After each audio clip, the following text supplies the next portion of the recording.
As India gears up to present its budget for the upcoming fiscal, micro, small and medium enterprises are in focus, with the sector contributing close to 30% of the country's GDP. We look at the industry's wish list in this next report. Micro, small and medium enterprises, or MSMEs, form the backbone of India's economy, driving industrial output, job creation and exports.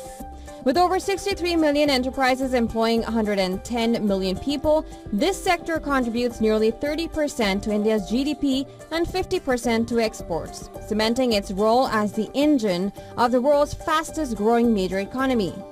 Over the years, India has risen as a global economic powerhouse with rapid strides in manufacturing, technology, and services. Initiatives like Make in India and Digital India have positioned the country as a key player in global value chains. However, the growing MSMEs is hindered by systemic challenges. High taxes such as burdensome goods and services tax structure strain cash flows, forcing small businesses to pay taxes before receiving payments. Simplifying GST to shift liability to buyers could be a game changer, according to experts. Policy bottlenecks like delayed payments also cripple liquidity. While credit guarantee schemes exist, they require expansion to include emerging sectors like renewable energy and women-led enterprises, aligning with India's evolving priorities. Investments in infrastructure such as dedicated SME industrial zones and the proposed Maritime Development Fund can further unlock the sector's potential.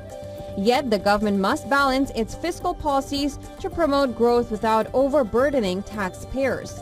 Rationalizing income tax structures and raising deduction limits could enhance disposable income and stimulate consumption, which can foster growth for MSMEs. India's MSMEs hold the key to realizing its ambition of a $5 trillion economy. With the right reforms and reduced compliance burdens, this vibrant sector can power the nation's next wave of growth while fostering innovation and self-reliance. Business Bureau Report, WION World is One. And for more on this, we are now being joined by Dr. Krishnamurthy V. Subramanian, Executive Director at the International Monetary Fund, live from Washington, D.C. Thank you so much for joining us on WION World is One. My pleasure. To begin with, what's your outlook on India's upcoming budget? So I'm hoping that the forthcoming budget will provide significant impetus to growth.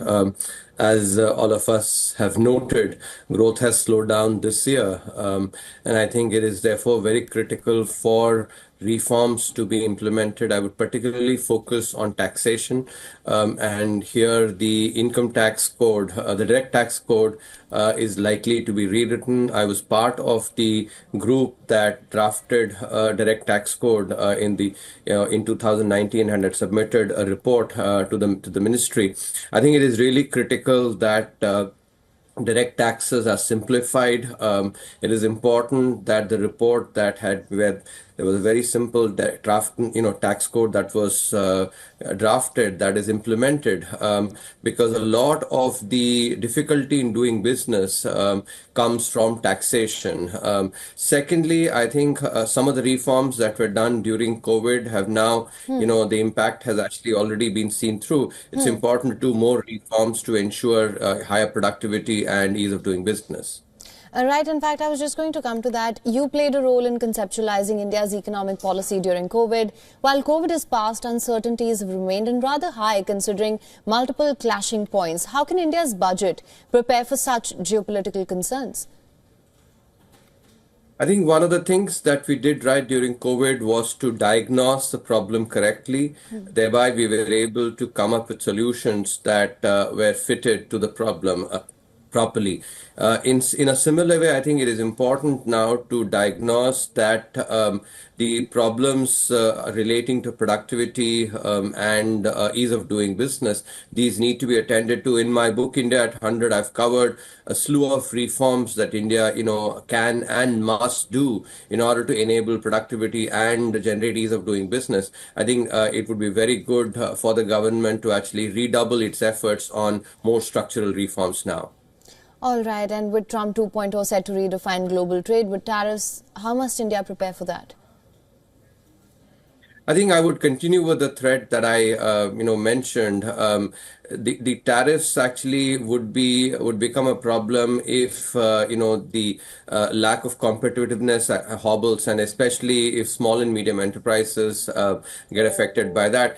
It is important here to actually to mention that small and medium enterprises in India actually remain less productive because of the problem of dwarfism, where these enterprises grow in age but do not grow in size, and size provides significant economies of scale, thereby reducing their costs and making them more productive. So I think it is important to actually implement some of the measures, for instance, making sure that the perverse incentives created by laws that keep these firms small, I think, are removed. At the same time, it is also pertinent for India to focus on overall the conversation on trade, not just to be focused on goods, but also expand into services. And also when it comes to, various barriers, not just focus on tariff related barriers, but also non-tariff barriers, because India uses much less non-tariff barriers. And this is something that we should look to highlight as well in the conversations on trade with the United States. All right. Well, Mr. Subramanian, thank you so much for joining us on A WION World as One with your insights on this.